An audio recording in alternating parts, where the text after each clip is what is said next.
сальто жасап үйретеміз. Оны бізге Темірлан үйретеді. Темірлан. Қарасайшы. Короче.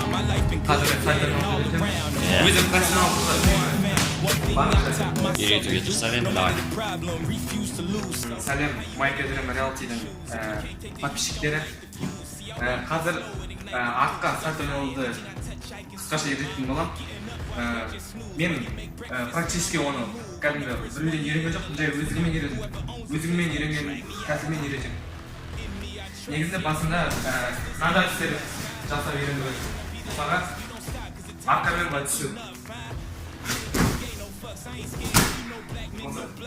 Осылай 3-4 күн жасайсың, 3-4 күннен кейін уже басқасын үйренесің.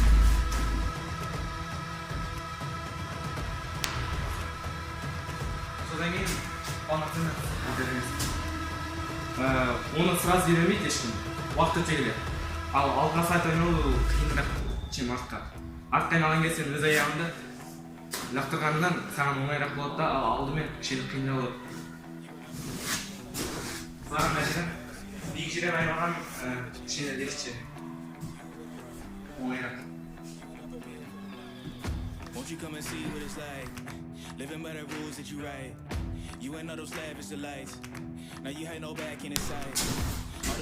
Осылай күнделікті аяққа көп качка беріп отыру керек.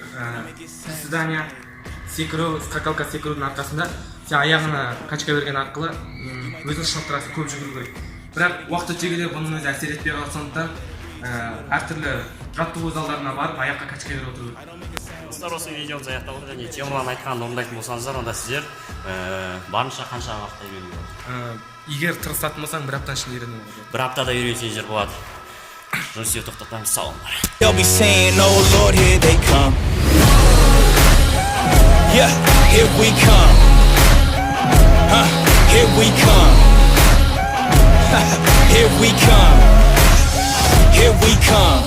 I used to think that people die because they wicked. Nowadays people want